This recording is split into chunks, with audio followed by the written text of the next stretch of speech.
For over a year, the world was focused on the Russia-Ukraine war. For the last month, the Israel-Hamas war shifted the limelight and shook not just the Middle East, but the entire world when Hamas attacked Israel on October 7th. The pot of the Gaza war continues to boil. But today, we will not talk about that. Today, we will talk about a rather special country, Kazakhstan. Kazakhstan is a fairly unusual country. It spans 2 continents with territories in both Asia and Europe. It is the world's 9th largest country by land, but has a small population of just around 19 million people. Ethnic Kazakhs constitute a majority of the population, while ethnic Russians form a significant minority. Kazakhstan is a Muslim-majority country, although ethnic Russians in the country form a sizable Christian community. The country contains the most number of nuke locations, here in Semipalatinsk, where 456 nuclear bombs were detonated. The most noteworthy bit about Kazakhstan is that this country briefly became the entire legal Soviet Union. Here's how this happened.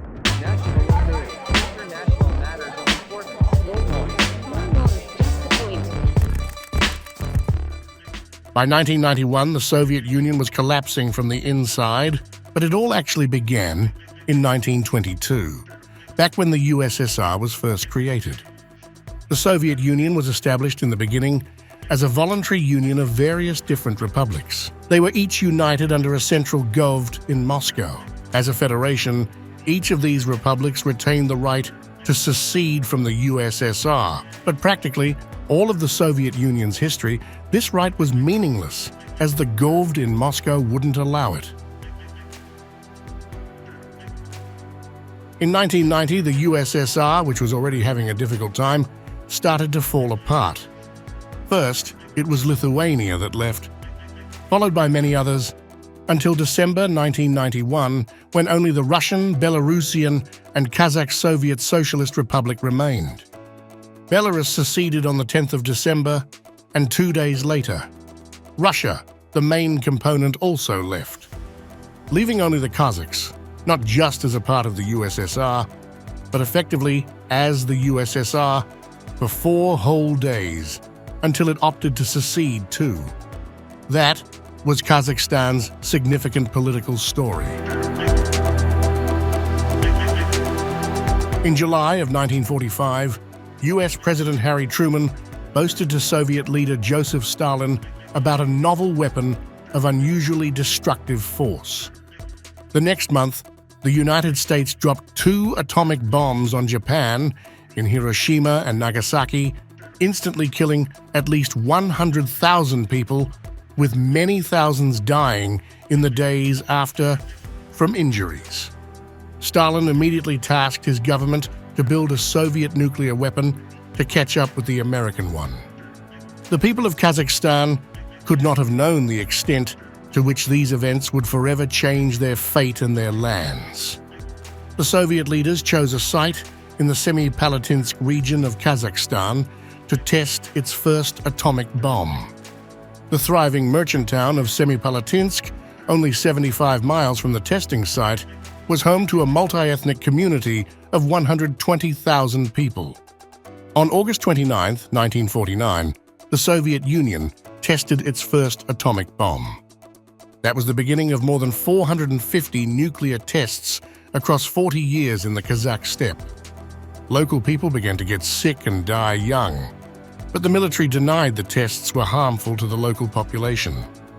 In 1991, Kazakhstan declared its independence from the Soviet Union.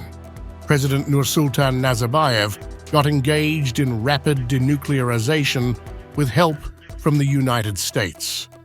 Over the years, Kazakhstan cooperated with Russia in returning all 1,400 active nuclear warheads, as it took a leading role in declaring the Central Asian nuclear weapon-free zone. In 2017, Kazakhstan voted for the Treaty on the Prohibition of Nuclear Weapons and ratified it in 2021. With 12% of the world's uranium resources, Kazakhstan became the world's leading uranium producer, with almost 28% of world production.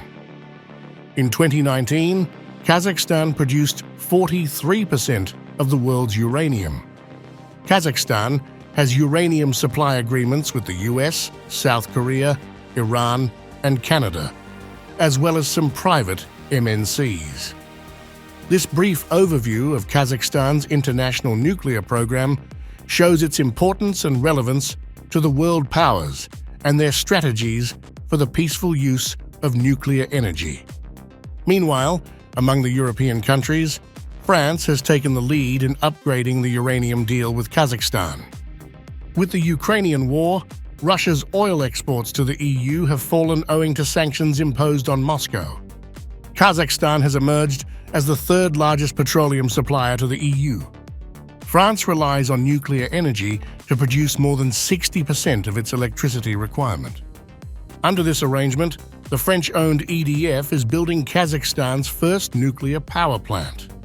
Notably, China has invested in more than 100 BRI projects in Central Asia. Kazakhstan's president recently rejected his Belarusian counterpart's proposal to join the Russia-Belarus Union State, calling the offer a joke.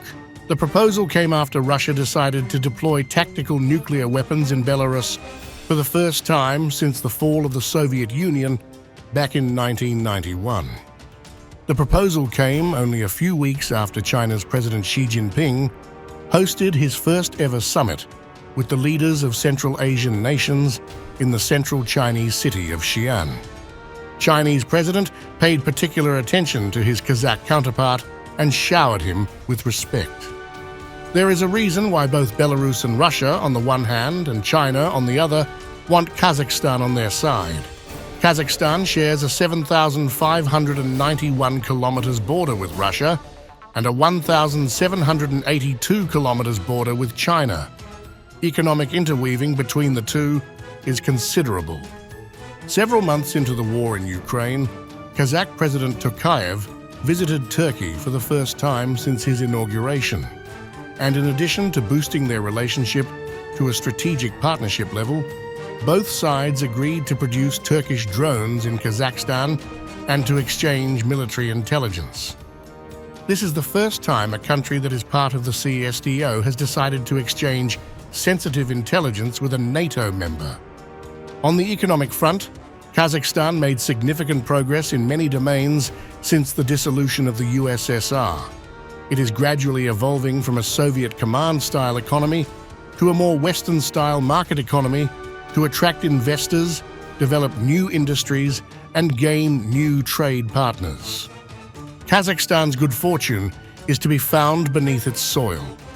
Although a major crude oil and gas exporter, its biggest potential lies in mineral reserves, including uranium, iron ore, chromium, manganese, and gold.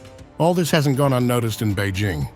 China is a significant player in Central Asia's and specifically Kazakhstan's economy, primarily through its Belt and Road Initiative, BRI, of which Kazakhstan has been called the buckle. Thus far, Astana has managed its ties with Beijing and avoided the debt trap that has ensnared countries such as Sri Lanka. To avoid any sensitive overdependence on China, Kazakhstan's diplomacy has been multilateral, reaching out in new directions, including the EU. EU member states are already by far the most significant source of foreign direct investment in the region, accounting for more than 40% of FDI, which is more than China and Russia. Following Russia's invasion of Ukraine and increased Chinese interests in the region, this is the moment Kazakhstan can use to redirect itself diplomatically and economically westward.